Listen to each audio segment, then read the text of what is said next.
What's going on, everybody? Welcome back to the Nerdy Mark channel. I am Sid the Nerdy Mark, and today I have your review of AEW Dynamite and NXT for this week. Yes, I know it's late, but whatnot. But I did not have time this week to record, as I was still getting settled into the new job and everything, and a lot of training going on, so a lot of cool stuff happening. But expect more of videos like this for the weekly show reviews. I'm gonna commit more of my editing and stuff like that for videos on weekends, of course, except for this one. Obviously, this is just a regular video and everything. So today we're going to talk about AEW and NXT, and I'm also going to give my predictions for Elimination Chamber. I know I don't do a lot of main roster pay-per-views and stuff like that, but I am planning to review this show with Armbar Audio, but I thought I'd give my predictions here. Then you can go to Armbar Audio and watch that review when we put it out. So, I have a big old cup of coffee here, so excuse me. Anyway, so I'll keep that there and drink it every so often. And then I also have some water here. So this was actually from my last job. I'll take the sticker off. It's Sid's room. But anyway, yeah, this is from my last job, but it's a nice little cooler that I have for my water. I'm sounding really tired because I literally just woke up like an hour ago. So that's what I do. I take advantage of the weekends. I sleep as much as I want. But anyway, oh, okay, that's just the phone. Anyway, so let's kind of get started. Let's start with AEW Dynamite. And I'm gonna go a little quick on this one. So, Jon Moxley, the new AEW champion, comes out and cuts a really good babyface promo, which is interesting because I thought he was like the Stone Cold Steve Austin of AEW, but he kind of basically cut like a white meat babyface promo. But he basically just says that this belt never belonged to Chris Jericho. It doesn't even belong to him. It belongs to all of us, and yay, awesome. The Inner Circle do come out. Chris Jericho has a great line. He says, just because I don't have a title does not mean that I'm not Le Champion. I don't need a title to be Le Champion or something like that. And the crowd obviously chant, yes, you do, which was funny. And Chris Jericho basically makes a point just to say that he is basically, the Inner Circle is basically putting everybody on AEW on notice. So they basically have become a hit squad. So now Chris Jericho, you may be the GOAT, but there's only one hitman out there, and that's the best there is, the best there was, and the best there ever will be. Okay? Just remember that. Anyway, sorry, I was trying to make a connection between Bret the Hitman Hart and Chris Jericho and saying that the hit squad, the hitman, you get the point. So anyway, yeah. And if this is the reboot of Suicide Squad, I'm all for it. Anyway, James Gunn, get on this. Next up, we do have our first match of the evening, and it is SCU, all three members, Christopher Daniels, Scorpio Sky, and Frankie Kazarian, teaming up with Colt Cabana to take on the Dark Order. Stu Grayson, Evil Uno, is it Alex Silver or Alex Reynolds and John Silver? Whatever their names are. I'm reading it right here. Oh, Alex Silver and John Reynolds. There you go. I almost got it right. Decent match here. I don't really have much to say about it. It was cool. Good to see Scorpio Sky obviously doing all the great stuff. I think he's kind of my favorite member of SCU, as I think is for a lot of people. So anyway, really, really cool. Really good stuff. Just chaotic things here. Colt Cabana obviously has officially signed with AEW, so this is his first official match in AEW, so that's awesome. But finally, the match did end with SCU, winning. Kazarian did, roll up. Kazarian did pin one of the Dark Orders to win the match for SCU. Afterwards, Dark Order gets really angry. Evil Uno is irate, and he says that the Exalted One is near, and continuing to build that up. Now, Matt Hardy, recently on his Free the Delete series, did feature the Young Bucks in the video, and it is highly believed that he is the Exalted One. I know we have talked about this before. Personally, like I said, I think it should be Lance Archer, but I think he may have a different role. We'll talk about that in a minute. But I think that Matt Hardy would still be cool, but the thing is, the Dark Order are a bunch of heels, and Matt Hardy is very over as broken Matt Hardy. So we'll see how that plays out. And they also put out a tweet today, the Dark Order did. The first letter of every sentence spells out Matt Hardy, so interesting. Anyway, we'll see how it goes. This decent match, nothing to write home about. It wasn't bad, but yeah, it was cool. It was cool, but it is what it is. So next up, we had a squash match between Big Swole and Leva Bates with Britt Baker on commentary, continuing to harass Tony Schiavone for being a Starbucks barista. This is a squash match. What else do you want me to say? It was fine. So let's just move on. Up next, we had Cody coming in and cutting a promo. And again, a lot of people are continuing to comment about his neck tattoo. I think it looks fine. Like, I mean, it's an odd place to put a tattoo, but it still looks cool. I mean, that's just the thing. And I don't know why. And he did explain the significance at one point as to why he got the neck tattoo, which I still have to watch that video. But anyway, I still thought it was cool. Anyway, so obviously, Cody is in the mic. He basically says that he is, he cheated. He could accept. He didn't know if he could accept the loss of MJF because obviously MJF got the Dynamite ring and punched Cody square in the face to win the match and everything. Cody says that he will accept defeat if MJF can come and say to his face that he won fair and square. At this, we get Jake the Snake Roberts, the WWE Hall of Famer Jake the Snake Roberts, coming out into the ring, and he first of all berates Cody for backing off of an opponent. Well, not backing off, for just kind of crying about a loss or whatever. And here I thought he was going to give him like a motivational speech, like, "Hey, come on, man, pick yourself back up." But no, Jake the Snake Roberts says that he wants Cody's piece of the pie, and that he has a client that that wants to take him on. And that, he's basically, I'm just reading it here, it says the Hall of Famer claimed the dark side will encompass AEW. So, yeah, so Cody basically is going to fight against Jake the Snake Roberts' client.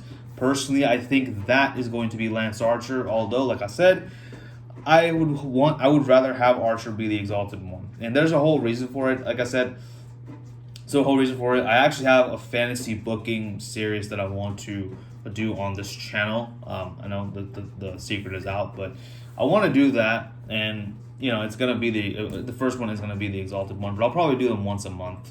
I'll try to get it out before Blood and Guts, because that's when I really think it's gonna. That's what I think they should reveal the Exalted One, but we'll get into that. Anyway, so it should be interesting to see who Jake the Snake Roberts' client is, and what's going to happen possibly next week. I don't know. So next up, we have a match between Chuck Taylor and Pac. So this was a fine match. Didn't think much of it. Oh, snap, I revealed some of the letters. I don't want to show it has the letters of my last job, of my last company, so I don't want to really show that. Anyway, maybe I should just keep it off screen. Yeah, good job, Sid. Anyway, so Chuck Taylor takes on Pac in a pretty good match, actually. It was really good. It was just, it's Pac doing his thing, Chuck Taylor doing his thing. No one kicks out of a Falcon Arrow, all that good stuff. But finally, Pac did put Chuck Taylor in the brutalizer. Chuck verbally submits, and Pac locks it in for a little bit. Orange Cassidy comes back in to face off against Pac, as does Beretta. So, as does Trent Beretta. I was about to call him Trent Seven, but no, it's Trent Beretta, right? Well, it's just Trent now. You can't say Trent Beretta. Anyway, so Trent and Orange Cassidy come in, but the Lucha Bros come back and beat up on and help Pac beat up on the Best Friends and Orange Cassidy. At this point, Pac gets on the mic. He says that they are calling themselves the Death Triangle, aka El Triángulo de la Muerte, as it's in Spanish. So, interesting. So we'll see. I'm thinking this is leading towards like the Blood and Guts pay-per-view, or not pay-per-view, the Blood and Guts match, and possibly one of those guys. So I don't know what the hell this faction is all about, but hey, it is what it is. So let's see. Decent, like I said, good match. Death Triangle, interesting. I mean, all three guys are really good. You know, Lucha Bros and Pac are all fantastic wrestlers, but Death Triangle, really? I mean, come on. You know, I don't really. I mean, okay, fine. I mean, I don't know. I mean, I want to form a group now called the Ridiculous Rhombus. You know, because I can. It's going to be 4 people, right? But it's still cool, though. I mean, I'm excited to see what they do. I just can't get over the name Death Triangle. That literally sounds like something a 5-year-old would say, you know? And you know what? Maybe I'm being too hard on that. I'm sorry. But, I mean, it's still a decent name, but, you know, still feels like something that they just didn't put a lot of effort into it. I mean, I think you'd put a little bit more effort into your name, you know. I'm not saying make it the Shield, that you can't, but still. Anyway. Next up, QT Marshall taking on Jake Hager. Now, QT Marshall and Dustin Rhodes have teamed up together and they've become the Natural Nightmares. I mean, what is up with all these people becoming tag teams all of a sudden and factions, you know? Natural Nightmares doesn't sound too bad, by the way. It's okay. Not a bad match. I mean, it was cool to finally see Jake Hager getting in the ring. Well, I mean, he got in the ring in Revolution, but it's good to see him getting in the ring a little bit more. That's what I'm saying. It was a decent match. Jake Hager does win with the triangle chokehold once again onto QT Marshall. The rest of the Inner Circle run in, except for Jericho, and they all beat up on everybody. They beat up on Dustin. They beat up on QT. Cody comes in to make the save. Matt Jackson comes in to help out. Then, finally, we have Hangman Page, who has a big old, you know, who's drinking beer, coming into the ring as he usually does. Maybe he could use a little cup of coffee. Just finished mine. But anyway, so, you know, Page comes in. He comes in gingerly. He just comes in like super chill, like nothing's going on. And he just comes in, props his beer cup on the turnbuckle, and boom, hits a buckshot lariat onto one of the Inner Circle guys. I forget which one. I believe it was Hager. I'm not sure. Or Sammy, one of them. Anyway, so this, and then he grabs his beer. Matt looks at him, and Hangman flips off Matt. So it looks like what our theories are correct. It looks like the person he has the biggest axe to grind with is Matt Jackson. So interested to see how that's going to play out. We'll see. So that was pretty cool. I mean, the story, the plot still thickens. Kenny Omega isn't there. Neither is Nick Jackson. It's just Matt and Adam Page. I wonder if they're going to forcibly put those two in a tag match at some point to see what happens, and we'll see. I don't know. Then we get into our main event. Jon Moxley and Darby Allin taking on Chris Jericho and Sammy Guevara.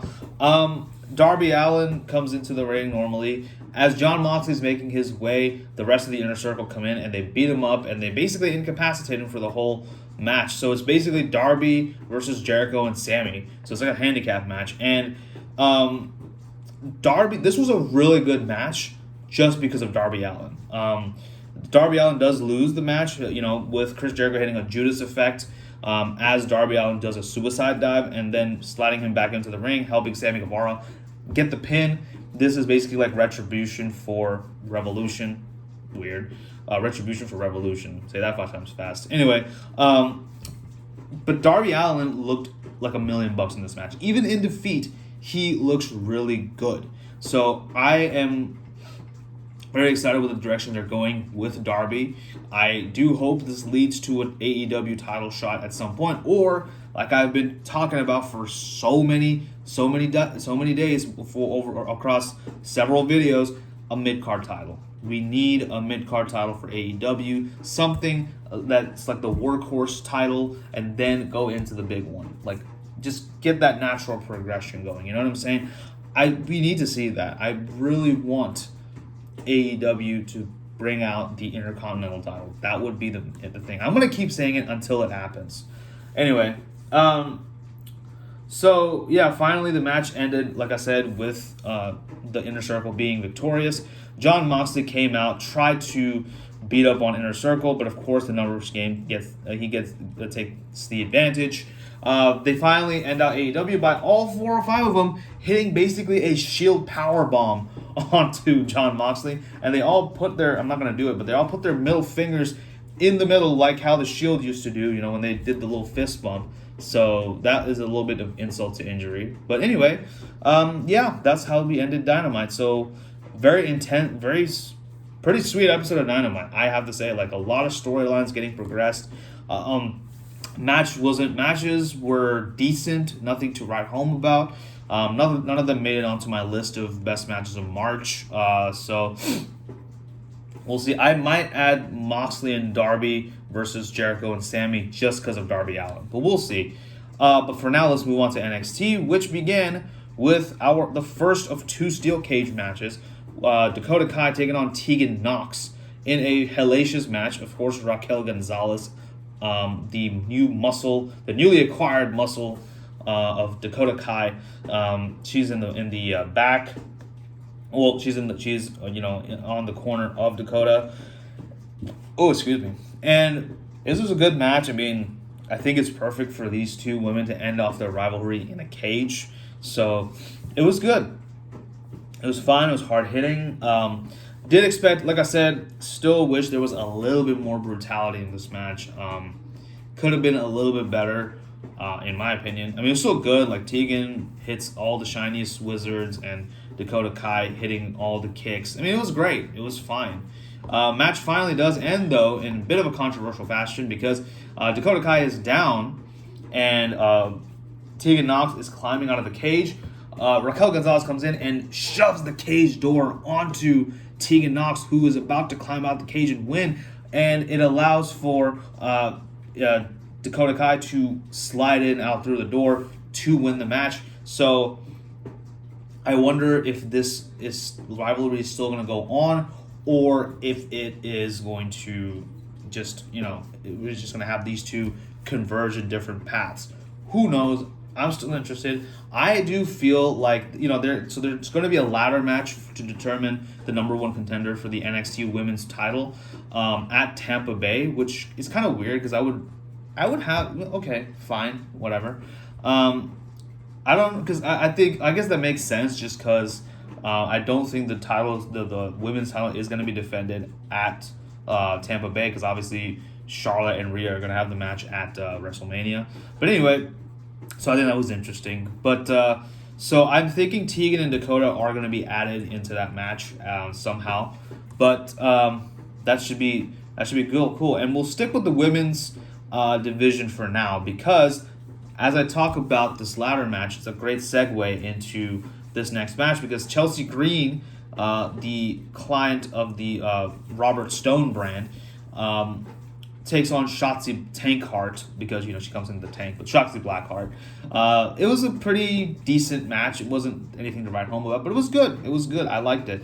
Shotzi Blackheart does eat the loss here. Chelsea Green wins. She's the first woman to be added into the women number 1 contender ladder match at TakeOver Tampa Bay. So that should be really cool. Like I said, I think Dakota and Tegan are going to be added to the match as well. So that should be crazy. I'm going to be really excited. Next up, we do have the greatest man in the world, Keith Lee, the Limitless One, cutting a promo. He basically calls out all the people like Dominik Dijakovic and Damian Priest. Cameron Grimes interrupts and basically throws his hat in the ring, literally and figuratively, for a shot at the North American title, for which Keith Lee does accept. It's a good promo, actually. I would recommend you go watch it because Keith Lee continues to, quiet the crowd down so he could speak, but Cameron Grimes keeps interrupting him, so Keith Lee finally has enough and just shoves Cameron Grimes out of the ring and finally says, okay, fine, you want a match? You got it. So next week we are getting Lee versus Grimes for the North American title. Should be a good one. Moving on to The Undisputed Era taking on Danny Burch and Oney Lorcan. Really good match. These four men know each other like the back of their hands. We've seen several matchups between these two throughout NXT, and not much has changed. Good hard hitting match. All four of them just doing great stuff. Fish and O'Reilly coming in with their MMA tactics. Burch and Lorcan with their strong style kind of style of wrestling. But finally, the victory does go to Fish and O'Reilly. And then they cut a promo basically calling out the Broserweights. Broserweights do come out, and they basically are about to accept the challenge when the Grizzled Young Veterans come and attack the Broserweights and say that they should be the ones challenging for the title. However, Regal did make the match for next week for the Era to take on the Broserweights for the NXT tag titles. Again, should be another really good match. But I wonder how... I'm smelling a triple threat at TakeOver Tampa between the Broserweights, Undisputed Era, and the Grizzled Young Veterans. That would be some amazing, amazing action going on, and it's perfect for Tampa Bay. So that's all I got to say. We then have Isaiah Swerve Scott taking on Austin Theory. This is actually a pretty good match. I would say this is definitely a sleeper hit of the night. Not enough for me to put it on my list of best matches, but still a good match. Finally, it is Austin Theory hitting the Austin Theory launch to win the match. After some hellacious action. Swerve Scott, by the way, I got to say, man, he is really, really... getting on my good books. I really like Isaiah Swerve Scott. I have not seen much of him as Shane Strickland in the indie scene. I believe he was in Ring of Honor before this, so I have not seen much of him as Shane Strickland, but Isaiah Swerve Scott, great stuff. I am all in for that. Austin Theory, again, heard a lot about him, but this is my first interaction with him after, last week between him and Ciampa. So, yeah, I mean, these two men have an amazing future in NXT, and I'm really excited to see where both of these men go. I would suggest check this match out. It's good. It's a short one, but it's really good. So that's all I got to say. We then had a interview. Mauro Ranallo conducted an interview with Johnny Gargano to give him a chance to explain his actions. Gargano basically is like, yeah, Ciampa knows why I did it. You know why I did it, Mauro. And he accuses Mauro of being a liar because Mauro basically was praising Johnny Gargano but called him Johnny Turncoat once he turned heel. So, he's like, well, I thought you were my friend, Mauro. And Mauro finally walked away because he felt very, very uncomfortable. And Gargano says something about meeting Ciampa in the WWE Performance Center. So I don't know what's going to happen.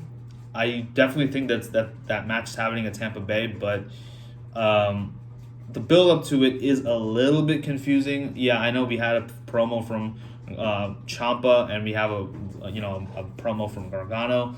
I don't know if that means he's going to meet him at the Performance Center and we're going to have see what happens there. But I do like heel Gargano. This heel Gargano is perfect. This version of Gargano is really good. When he turned heel on Aleister Black, it was still weird because he was still kind of catering to the audience, and he's like, "Yeah, I like the darkness." I didn't really like that much. I was like, just turn face again, dude. I mean, what are you doing? But this is perfect because this is like a complete full-fledged heel turn. I'm liking this. Johnny Turncoat, I'm liking it. This is good. Let's go on to finally the main event of this show. Roderick Strong taking on the Velveteen Dream. Strong is literally in his street clothes in this match, and he's got a pair of Calvin Klein underwear, so everyone chants Calvin Klein. That was funny. This was a little bit more of a hellacious match than the first match between Knox and Kai. I liked it. We had Marina Shafir showing up and tossing a kendo stick into the cage for Roderick Strong to use, but Velveteen Dream actually gets the advantage. He's the one who gets to use the kendo stick the most. This was really cool. The Undisputed Era do get involved, obviously. Dream is trying to climb out the cage, but obviously all the members of the Era come in. Dream does fight them all off. Adam Cole drops into the cage when he was trying to go for a Panama Sunrise. Dream obviously attacked Adam Cole and whatnot. Then he looks like he's about to win the match when He turns around, he looks at Cole, he looks at Strong. He basically pushes Strong out of the ring, letting him win the match, and then he basically proceeds to hit a couple of Death Valley drivers onto Adam Cole. He picks up his NXT title and raises it up in the air. So it looks like we are going to get Cole versus Dream, either at probably at Tampa Bay for the NXT title. I am totally fine with this. This is fine. I would love to see Dream as the NXT champion because, damn it, he freaking deserves it, okay? Although, yes, I would have loved for Daddy Ciampa to finally be reunited with Goldie. I think he's going to do that after, Dream, after he deals with Johnny Turncoat, okay? So overall, good episode of NXT, all amazing, a lot of really good matches here. Nothing too spectacular, but I do think that the match quality was a little bit better on NXT than it was on AEW. However, the storytelling on AEW was miles better than NXT. Both really solid shows, but I guess I'm going to say AEW won this week because I was a lot more invested in what's happening, with Jon Moxley, who is the client, the mysterious client of Jake the Snake Roberts, and of course, who is the Exalted One. Here, it's a little bit more, cold, straight up, just cold cut, I guess. Is that the expression? I don't know. It was a little bit more straight up, a little bit more streamlined, I guess. Just, nothing too fancy they're doing here. But, I guess the only storyline that I'm kind of intrigued in is the whole Gargano-Ciampa thing. So yeah, that's all I got to say about that. Now, really quick, I'm going to move into the Elimination Chamber predictions because I am watching the Chamber this Sunday. Because I do like the Elimination Chamber. So it's really good. So I'm just going to go in real quick. Again, I'm going to talk about who should win and who will win, and that's it. I'm not going to give my reasons. I'm just going to say who should and will win. So let's move on to let's talk about the Women's Chamber match. We got Natalya versus Liv Morgan, Shayna Baszler, Asuka, Ruby Riott, and Sarah Logan.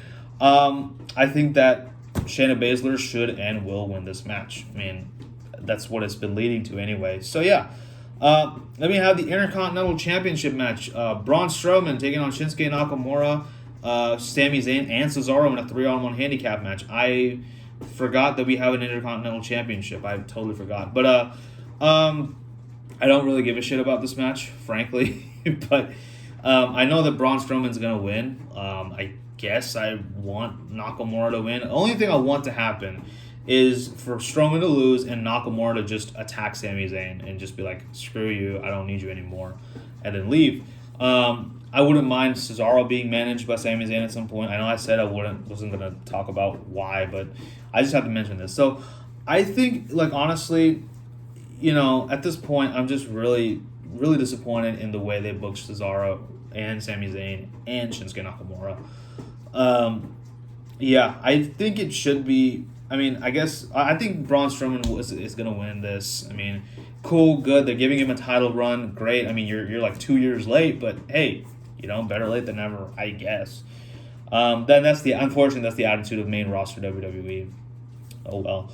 We also have a SmackDown Tag Team Championship match, Elimination Chamber match. The teams are the team of Robert Roode and Dolph Ziggler, Heavy Machinery, the Lucha House Party, the Usos, the Tag Team Champions, John Morrison and The Miz, and The New Day.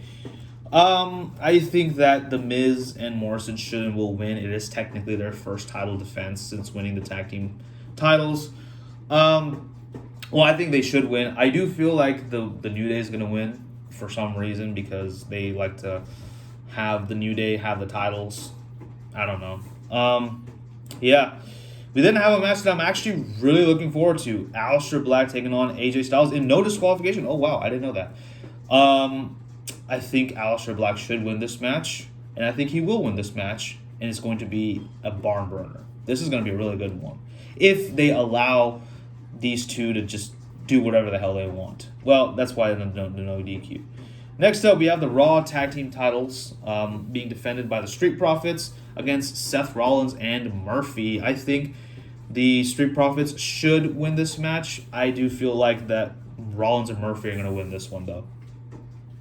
Next up, United States title on the line between Andrade and Humberto Carrillo. This is, I think, the second time they fought for the U.S. title. The first time was at the Royal Rumble. and it was on the pre-show because that makes a lot of sense, doesn't it? I guess it shows how much they value the U.S. title. I think Andrade should win this match. No, I think Humberto should win this match, but I think Andrade will, because they're not too hot on Humberto right now, so they're just gonna have him drop out to Andrade like a million times. And then a match that's just now been added to the chamber as of yesterday. Daniel Bryan taking on Drew Gulak, which is in what I think is going to be a hellacious match as well. I think that Drew Gulak should win, but I feel like it's going to be Daniel Bryan. But that pretty much concludes this video. Thank you for watching. Sorry for being late, but I hope you guys enjoy Elimination Chamber. I don't know if I will, but I hope to. With that being said, thank you for watching. As always, don't forget to like, share, and subscribe. Follow me on social media. Tell your friends about the Nerdy Mark, and that's it. So I'll see y'all later. Y'all take care. Have a great day, and yeah, bye-bye.